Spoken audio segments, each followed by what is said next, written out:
નમસ્કાર વિદ્યાર્થી મિત્રો, સુપ્રભાત, ગુડ મોર્નિંગ. નરેશભાઈ સાવલિયા, ધોરણ 10 સામાજિક વિજ્ઞાન, ચેપ્ટર નંબર 4 અને તાસ નંબર 6માં સર્વ વિદ્યાર્થી મિત્રોનું હાર્દિક અભિવાદન છે.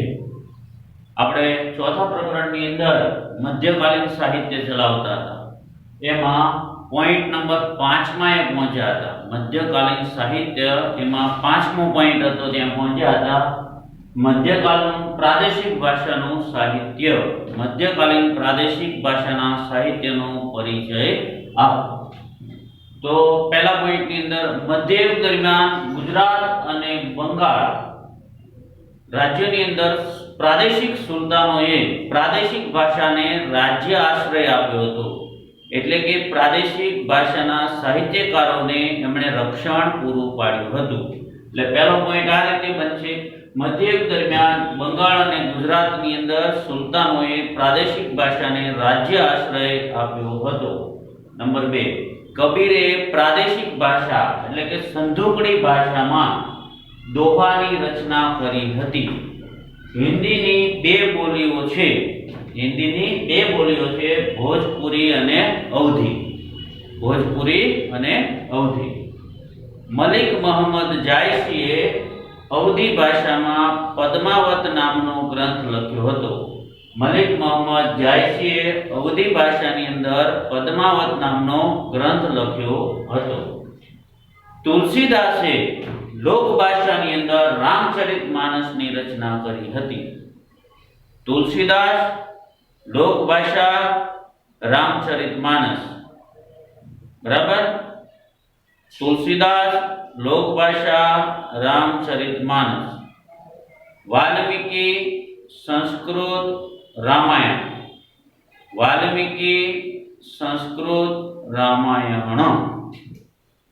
સૂફી સંત શેખ બુરહાનના શિષ્ય હતા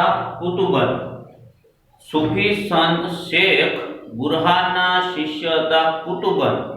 અને કુતુબને મૃગાવતી નામનો ગ્રંથ લખ્યો હતો. પ્રાદેશિક ભાષામાં મૃગાવતી નામનો ગ્રંથ લખ્યો હતો. બંગાળીમાં કૃતિવાસે રામાયણની રચના કરી હતી. અને કવિ ચંડીદાસે બંગાળીમાં સેંકડો ગીતોની રચના કરી હતી. એટલે બંગાળી કવિઓ બે છે અહીંયા: કૃતિવાસ રામાયણ અને ચંડીદાસ સેંકડો ગીતોની રચના. બંગાળી ભાષાની અંદર ચૈતન્ય મહાપ્રભુએ ભક્તિ ગીતો લખવાની પરંપરા શરૂ કરી હતી. ભક્તિ ગીતોની શરૂઆત બંગાળમાંથી મહાપ્રભુ ચૈતન્યએ કરી હતી. ત્યારબાદ ગુજરાતીની અંદર ભક્તિ ગીતો નરસિંહ મહેતાએ લખ્યા હતા અને મરાઠીમાં ભક્તિ ગીતો નામદેવ અને એકનાથે લખ્યા હતા. મરાઠી ભક્તિ ગીતો નામદેવ અને એકનાથ, ગુજરાતી નરસિંહ મહેતા. અને છેલ્લે સાઉથ ઇન્ડિયન વિજયનગર સામ્રાજ્ય રાજા હતા કૃષ્ણદેવરાય. એને તેલુગુ ભાષામાં આમુક્ત માલ્યદા ગ્રંથની રચના કરી હતી. કૃષ્ણદેવરાય, તેલુગુ ભાષા, ગ્રંથનું નામ છે આમુક્ત માલ્યદા. તો અહીંયા પ્રાદેશિક ભાષાનું સાહિત્ય પૂરું થઈ જાય. હવે આગળ આવે છે મધ્યકાલીન મુગલ શાહી પરિવારનું સાહિત્ય.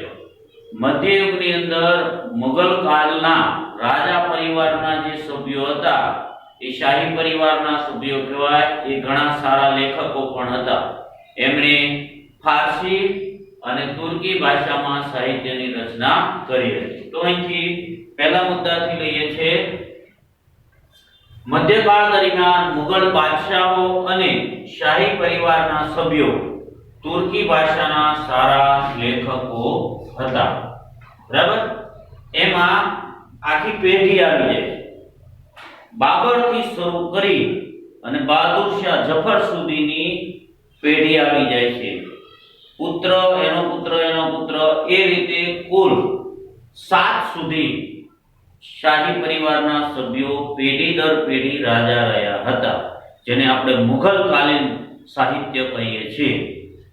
પા, હુ, અ, જ શા ઓ અને બહાદુર બહાદુર શાહ જફર બાહુ એટલે બા એટલે બાબર હુ એટલે હુમાયુ અ એટલે અકબર જ એટલે જહાંગીર શાહ એટલે શારજહાં ઓ એટલે ઔરંગઝેબ અને બ એટલે બહાદુર શાહ જફર નીચેના મુગલ પરિવારના સભ્યોને ક્રમશઃ ગોઠવો બાબર હુમાયુ અકબર જહાંગીર શારજહાં ઔરંગઝેબ ને બહાદુર શાહ જફર બાબર હુમાયુ અકબર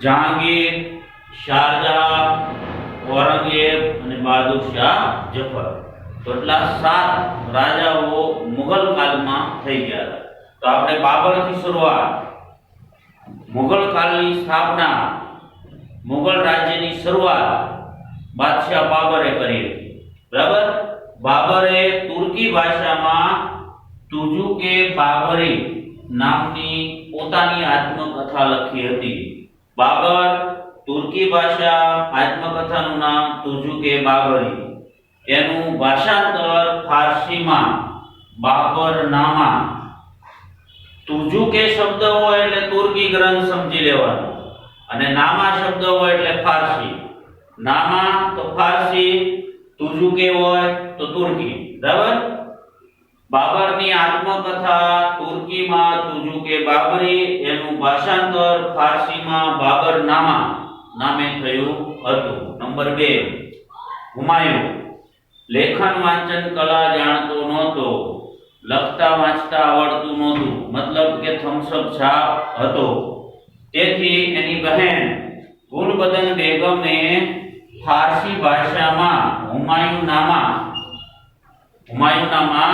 હુમાયુની આત્મકથા લખી હતી લેખક છે એની બહેન નામ છે ગુલબદન બેગમ ભાષા છે ફારસી ત્યાર પછી આવે છે અકબર અકબર પણ લેખન વાંચન કલા જાણતો નહોતો જોધા અકબર પિક્ચર જોયું છે તો ખ્યાલ આવી જશે બરાબર એ પણ થમ્સઅપ છાપ હતો લેખન વાંચન આવડતું નહોતું અકબરના સમયમાં તુલસીદાસ સુરદાસ કેશવદાસ અને રહીમ જેવા હિન્દી સાહિત્યના મહાન સાહિત્યકારો થઈ ગયા હતા અકબરે રામાયણ મહાભારત અથર્વવેદ ભગવદ ગીતા પંચતંત્ર આ સંસ્કૃતના ગ્રંથોનો અનુવાદ એ ફારસી અને તુર્કી ભાષામાં કરાયો હતો એના માટે એક અલગ ખાતાની રચના કરી હતી એના સમયની અંદર અબુલ ફઝલ એક ફારસી લેખક હતા એને આઈને અકબરી આ એક ગ્રંથ લખેલો આઈને અકબરી ફારસીમાં અબુલ ફઝલ અને બીજો ગ્રંથ લખેલો છે અકબરનામા બરાબર અકબરનામા એ અકબરની આત્મકથા છે અને આઈને અકબરી એ જમાનામાં અકબરની શાસન વ્યવસ્થા અને ભારતીય સમાજ એનો ગ્રંથ છે આઈને અકબરી બંને ગ્રંથના લેખક અબુલ ફઝલ છે અબુલ ફઝલનો એક ભાઈ હતો એનું નામ છે અબુલ ફૈજી અબુલ ફઝલનો ભાઈ છે અબુલ ફૈજી એને સંસ્કૃતના ઘણા ગ્રંથોનો ફારસીમાં અનુવાદ કર્યો હતો એ ખૂબ જ સારો સંસ્કૃત અને ફારસી જાણકાર માણસ હતો અબુલ ફૈજી એને સંસ્કૃતના ઘણા બધા ગ્રંથોનો અનુવાદ ટ્રાન્સલેશન ફારસી ભાષામાં કર્યું હતું ચોથા ક્રમે આવે છે જહાંગીર બરાબર અકબર પછી આવે છે જહાંગીર જહાંગીરે તુર્કી ભાષામાં પોતાની આત્મકથા તુજુકે જહાંગીરી લખી હતી જહાંગીરની આત્મકથાનું નામ તુજુકે જહાંગીરી ભાષા તુર્કી શારજહાંને સાહિત્યમાં ખાસ રસ હતો નહીં એટલે સાહિત્ય ક્ષેત્રે એનું કોઈ પ્રદાન છે નહીં એને સ્થાપત્ય કલામાં ઘણો રસ હતો જુદી જુદી ઇમારતો બનાવી બરાબર દાખલા તરીકે લાલ કિલ્લો છે તાજમહેલ છે તો એના જમાનામાં ઘણા બધા સ્થાપત્યો બન્યા હતા મુગલ કાલીન સ્થાપત્યનો એ સુવર્ણ યુગ ગણવામાં આવે છે કોનો શાહજહાં એનો પુત્ર છે ઔરંગઝેબ નો જન્મ અમદાવાદમાં દાહોદમાં થયો હતો, ગુજરાતના દાહોદમાં. અમદાવાદની અંદર એણે શિક્ષણ મેળવ્યું હતું, અમદાવાદમાં એ ભણ્યો હતો. રાજનીતિ ઉર્દુ ભાષામાં ખૂબ જ પાવરફુલ વ્યક્તિ હતો અને એને સાહિત્યમાં કોઈ અભિરુચિ હતી નથી. બરાબર. રાજકીય પત્ર વ્યવહાર એ લખી શકતો હતો, વાંચી શકતો હતો અને પત્ર વ્યવહાર કરી શકતો. એ સીધ હસ્તક લેખક હતો અને સાહિત્યમાં એને ખાસ કોઈ રસ નહોતો. રાજકારણનો એ અઠમ ખેલાડી હતો. બરાબર. એ એટલો બધો મહત્વકાંક્ષી હતો કે એક હાથમાં કુરાન હોય અને બીજા હાથમાં તલવાર. લોકોને પસંદગી આપે કે બોલો કુરાન અથવા ઇસ્લામ સ્વીકાર છે તો નહીં, બીજા હાથમાં તલવાર છે તો ગરદન ઉડાવી દેતો. એનો બહુ ત્રાસ. અમદાવાદનો પહેલો સુબેદાર હતો, બહુ ખતરનાક ત્રાસ રહ્યો હતો. અને એના પિતાશ્રી આપણે શાહજહાં છે, એને આગ્રાના કિલ્લામાં કેદ કરી દીધા હતા. બરાબર. યમુના નદીના કિનારે એને કિલ્લો બનાવેલો આગ્રામાં અને સામે તાજમહેલ દેખાય. એની અંદર શાહજહાએ અંતિમ દિવસો ત્યાં પસાર કર્યા હતા અને તાજમહેલને જોતા જોતા. કારણ કે ઔરંગઝેબને એવો ડર હતો કે પિતાશ્રી બધી સંપત્તિ વાપરી નાખશે આ બધા પથ્થરોના ખંડેરોમાં. બરાબર. એટલે શાહજહાએ એના પિતાને ઔરંગઝેબે એના પિતાને કેદ કરી લીધા હતા. ત્યાર પછી ઔરંગઝેબ બાદ બહાદુર શાહ જફર. ઔરંગઝેબ 85 વર્ષની ઉંમરે વૃદ્ધ થઈને દિલ્હીમાં મૃત્યુ પામ્યો હતો. એના પછી એનો છોકરો ગાદી આવ્યો હતો બહાદુર શાહ જફર. એ બહાદુર શાહ પ્રસિદ્ધ ઉર્દુ કવિ હતો અને છેલ્લે અંગ્રેજોએ બહાદુર શાહને કેદ કરી અને બર્માની જેલની અંદર રીબાઈને મારી નાખ્યો. ત્યાર પછી એ મુગલકાલીન શાસન વ્યવસ્થા સમાપ્ત થઈ જાય છે. હવે આવે છે મધ્યકાલીન ઉર્દુ ભાષાનો પરિચય. મધ્યયુગની અંદર એક મહત્વની ઘટના બની તો એ ઉર્દુ ભાષાનો જન્મ છે. બરાબર. આજે આખો સમયગાળો છે એની અંદર એક અગત્યની ઘટના બની હતી. મધ્યકાળમાં ઉર્દુ ભાષાનો ઉદ્ભવ થયો. સાહિત્યની દ્રષ્ટિએ આ એક ખૂબ જ સમૃદ્ધ ભાષા હતી. ઉર્દુ કવિઓમાં ઉર્દુ લેખકો કવિઓ કોણ? તો પહેલું વલી, મીર દર, મીર તકી મીર, નજીર અકબરાબાદી, અસ્દુલ્લા ખાન અને ગાલિબ. બિલકુલ સરળ અને સીધા નામ છે. બરાબર. વલી, મીર દર, મીર તકી મીર, નજીર અકબરાબાદી, અસ્દુલ્લા ખાન અને ગાલિબ. ગાલિબ શેર શાયરીમાં પ્રસિદ્ધ કવિ ગણાય છે. 18મી સદીમાં ઉર્દુ પદ્યમાં લખાતી હતી અને ઘણા બધા ગ્રંથો સંસ્કૃતમાંથી ઉર્દુમાં ટ્રાન્સલેટ ભાષાંતર થયેલા જોવા મળે છે. એમાં એક લેખક છે મોહમ્મદ હુસેન આઝાદ. મોહમ્મદ હુસેન આઝાદે ઉર્દુની અંદર દરબારે અકબરી ગ્રંથ લખ્યો હતો ઉર્દુમાં. કોનો છે? મોહમ્મદ હુસેન આઝાદ. અને આઈને અકબરી ગ્રંથ અબુલ ફજલે લખ્યો હતો ને એ ફારસીમાં છે. બે બરાબર ધ્યાન રાખજો. અબુલ ફજલ ફારસી, આઈને અકબરી. મોહમ્મદ હુસેન આઝાદ ઉર્દુ, દરબારે અકબરી. આ સાથે ઉર્દુ ભાષામાં નવલકથાનો પણ વિકાસ થયો હતો, નવલકથાઓનો પ્રારંભ થયો હતો અને ઇતિહાસ ગ્રંથોનો પણ પ્રારંભ થયો હતો. આ નવી ભાષામાં સાહિત્ય ઘણું બધું લખાયું હતું અને 18મી સદીમાં ઉર્દુ એક સાહિત્યની સમૃદ્ધ ભાષા બની ગઈ હતી. હાલમાં મુસ્લિમ લોકો છે એ ઉર્દુ ભાષાનો વ્યવહારમાં ઉપયોગ કરે છે.